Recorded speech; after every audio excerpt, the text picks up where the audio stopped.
네, 시청자 여러분 반갑습니다. 급등전 시그널만 공략하는 수급원터입니다. 자, 시장이 현재 지수가 오르락 내리락 하다가 단기적인 조정 이후에 새로운 방향으로 전개될지 아니면은 그대로 하락 추세를 이어가 버릴지, 자, 이런 시점에 놓여 있는 상황이고요. 그런 시점에서 조금 시장에 부각을 받을 수 있는 종목과 섹터군이 어떤 종목과 섹터가 있는지를 제가 한번 설명드리는 시간 가져보도록 할 거고요.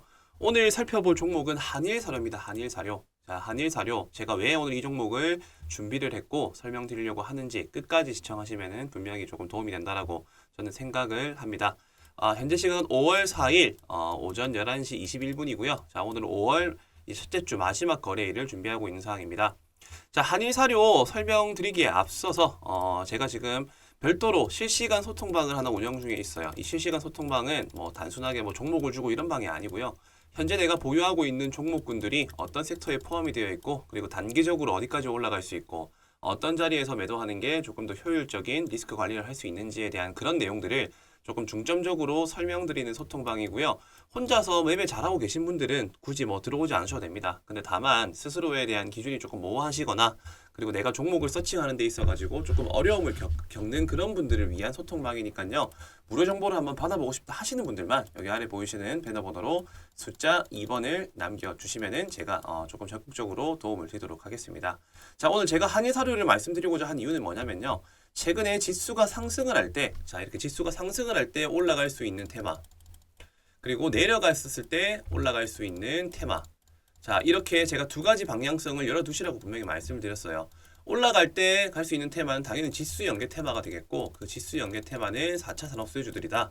그 4차 산업 수혜주들 중에서도 여러 가지 종목들이 있겠지만은 이렇게 시세가 계속적으로 전체적으로 다 올라가는 게 아니라 한 섹터가 올라가고 나면은 한 섹터가 쉬고, 한 섹터가 쉬고 난 다음에는 다시 다른 섹터가 올라가고, 자, 이렇게 순환 시세가 만들어진다라고 제가 분명히 말씀을 드렸을 거예요. 자, 너무 제가 올라가는 방향성만 설명을 드렸었던 것 같아가지고 이제는 지수가 추가적으로 하락할 수 있는 가능성에 대한 그런 지수 역행주, 자, 이 역행주도 한번 다뤄볼 필요가 있다라고 생각이 듭니다.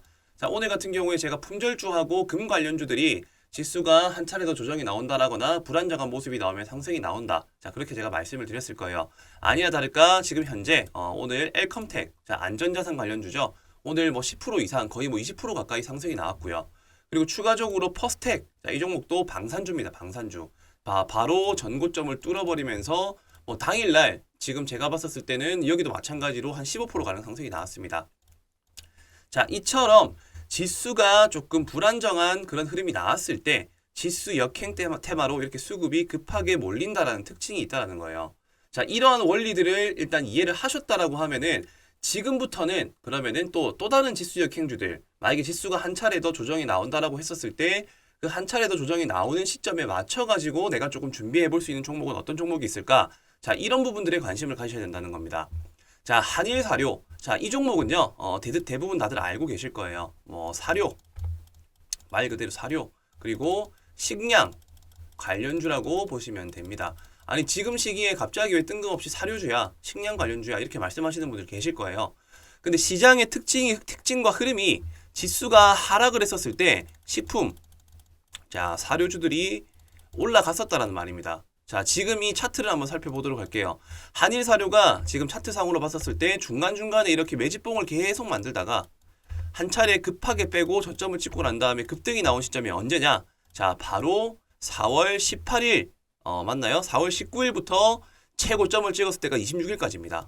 자, 한일사료의 최고점을 찍었던 시점은 자, 4월 19일부터 26일, 자, 이 시점에 가장 높은 상승을 보여주고 고점을 찍었던 시점이라는 겁니다. 자, 이 시기 때, 자, 코스닥 지수는 어땠을까요? 자, 코스닥 지수 차트를 한번 살펴보도록 하겠습니다. 자, 4월 19일 날짜가 어디죠? 네, 바로 최고점입니다. 최고점에서 한번 윗꼬리를 달고, 그 다음에 내리 음봉이 연속으로 나왔어요. 언제까지요? 자, 한번 체크해 보겠습니다.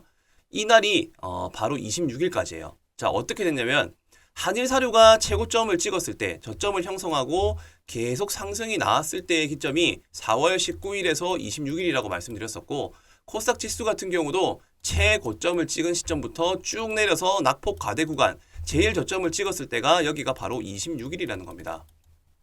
자, 지수 역행 테마에 대한 이해 되셨나요? 자, 지수 역행. 지수가 떨어지면은 올라가는 섹터가 바로 뭐다?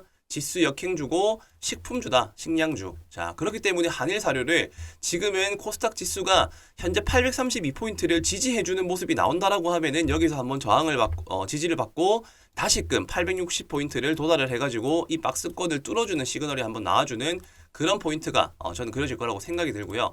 만에 하나 시장의 악재, 글로벌 악재로 인해서 832포인트가 무너지고 822포인트가 무너진다라고 했었을 때는 지수가 더 밀리게 될 것이고 자연스럽게 지수가 저점을 깬다라는 것은 투자의 심리가 악화가 됩니다.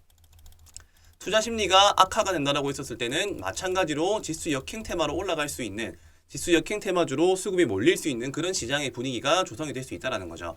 자, 그렇기 때문에 저희는 이 두 방향성을 열어두셔야 됩니다. 여기서 지지를 받고 상승하는 흐름, 여기서 지지를 받지 못하고 꺾이는 흐름.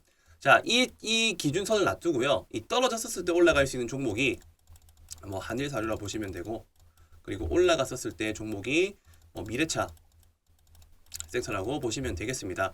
자, 이런 식으로 제가 정리를 해드렸는데, 자, 이렇게 시장의 흐름대로 흘러갈 수 있는 요인들에 대해서는요. 자, 이 사료주가 왜 올라가는지에 대한 배경, 그리고 앞으로도 더 올라갈 수 있는지에 대한 재료의 모멘텀을 일단 알고 계셔야지 매매를 하실 때 조금은 더 불안정한 마인드를 컨트롤할 수 있을 것이라고 생각이 들고요. 자, 결과적으로는 이 종목이 올라갔었던 거에 대한 배경은 다른 이유가 아닙니다. 자, 다들 아시다시피 지금 현재 식량 부족 문제가 계속적으로 발생이 되고 있죠. 그 이유에 대해서는 당연히 코로나19 사태도 있을 거고, 그로 인한 기후변화, 그리고 제일 중요한 부분들은 우크라이나 전쟁, 자, 러시아하고 우크라이나 전쟁 때문에 자연스럽게 이런 식품과 사료 쪽, 사료, 곡물, 자, 이런 쪽의 수출이 자연스럽게 중단이 됐습니다. 자, 이 중단이 되는 것 때문에 계속적으로 지금 협상을 하고 있어요. 어디에서요? 자, 유엔하고 러시아. 자, 이렇게 나름대로 곡물 관련, 사료 관련 이런 수혜주들이 부각받을 수밖에 없는 이유는 자, 식량 위기 사태에서 이제 식품과 식량주에 대한 수출이 수입이 자동스럽게 통제되는 상황으로 인해 가지고 당연히 수요가 올라가다 보니까는 이 사료주들이 같이 올라가고 있는 상황입니다. 자, 그렇기 때문에 지금부터 살펴봐야 될 포인트들은 자, 이 협상. 자, 지금 제가 확인한 바로는 러시아, 우크라이나 흑해곡물 협정이라고 자, 이게 있습니다. 흑해곡물 협정. 5월 18일 날에 정리가 되거든요. 5월 18일 날에 이 협상이 결정적으로 일단은 중단이 되고, 중단이라기보다는 종료가 되죠. 네. 종료가 되고 이 이후에 다시 한 번 더 협상을 할지 말지에 대한 부분으로서 만약에 예를 들어서 푸틴이 이제 앞으로 나는 더 이상 이 연장을 할지 말지, 흑해곡물 협정을 연장할지 말지에 대한 그런 부분들을 조금 모호하게 말하는 발언을 한다든지 아니면 중단하겠다. 자, 이런 말들이 나오는 순간 곡물주들이 바로 튀어줄 수가 있어요. 근데 제가 방금 말씀드렸다시피 18일 날이 실질적으로 연장 유무가 발표되는 날입니다. 자, 이게 바로 재료의 일정이 되겠죠. 자, 이 시점에 맞춰가지고 코스피 코스닥 지수가 어떤 분위기를 형성하는지에 따라서 지수가 하락을 한다. 자, 하락을 한다라고 했었을 때는 자, 당연히 지수가 하락을 할 경우에는 조금 더 상대적으로 이렇게 곡물 수혜주들이나 지수 역행주 테마에 힘이 실릴 수 있는 분위기가 조성이 되겠죠. 자, 그럴 때 푸틴이 발언을 합니다. 나 앞으로 이제 흑해곡물 협정 더 이상 못하겠다. 중단할래. 자, 이렇게 될 경우에는 이렇게 급하게 눌린 자리에서 급하게 반등이 나올 수가 있다는 거예요. 이게 자, 두 번째 시나리오. 지수가 하락을 했었을 때 지수 하락 시 시나리오입니다. 자, 이렇게 나름대로의 스토리를 짜가지고 지수 역행 테마와 지수 순행 테마들을 잘 분류를 해서 자, 제가 준비할 수 있는 종목과 타점들을 미리 알고 있으셔야 된다는 겁니다. 자, 이런 개념들을 가지고 주식을 하시는 분들이 많이 없으실 거예요. 자, 근데 이런 스토리를 제가 짜드릴 테니까요. 혼자서 고민하고 손실 보고 힘들어하지 마시고요. 상승했었을 때 올라갈 수 있는 테마 또한 마찬가지로 지금과 같은 그런 스토리가 있는 종목과 테마, 재료, 시장의 중심주를 설명을 드릴 거고, 역행 테마들 같은 경우에도 엘컴텍, 그다음에 양지사, 품절주 너무 이제 흔하지 않습니까? 지금은 제가 봤을 때는 지수가 하락했었을 때는 오히려 곡물, 사료, 식량 쪽입니다. 자, 이런 쪽에 대한 종목들 제가 현재 뽑아놓은 종목이 3종목 정도 있어요. 이 종목을 무조건 사라는 말이 아니라 지수가 하락할 수 있는 그런 시그널과 가능성에 대한 부분들을 준비를 할 수 있는 종목과 정보를 알고 계시라는 겁니다. 자, 무슨 말씀이신지 이해되시죠? 자, 제가 준비한 내용은 여기까지고요.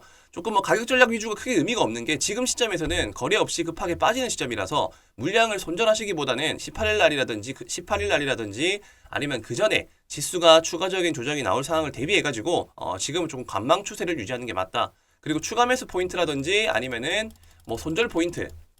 자, 손절 포인트 같은 경우는 결국엔 노출되는 그런 뭐 대내외적인 글로벌 뉴스와 기사 그리고 지수 상황이 어떻게 흘러갈지에 대한 부분들을 보시면서 지수가 상승이 크게 나온다. 자, 그때는 조금 좀 조심을 해야 될 거고요. 지수가 하락이 나오는 와중에 예를 들어서 뭐 푸틴이 안 좋은 안 좋은 기사를 냈다. 근데 그 시점이 장 마감하고 난 후다. 자, 그러면 다음 날에 추가 매수할 수 있는 거죠. 자, 어떤 말씀이신지 이해가 안 되실 거예요. 자, 그런 부분들 제가 이해시켜 드릴 테니까 여기 아래 보이시는 배너 번호로 자, 꼭 숫자 2번을 남겨주셔야 됩니다. 2번을 남겨주시는 분들한테만 지금 제가 말씀드린 내용들의 연장선으로서 도움을 드릴 수가 있다는 점, 이 부분을 꼭 기억해 주시고 숫자 2번, 여기 아래 보이시는 배너 번호 있죠. 자, 3번, 1번 남기시면 제가 아니라 아니면 다른 분들한테 도움을 받을 수밖에 없어요. 지금 제 내용이 도움이 되셨다라고 하면은 숫자 2번과 구독, 그리고 좋아요도 한 번씩 부탁드리도록 하겠습니다. 네, 감사합니다.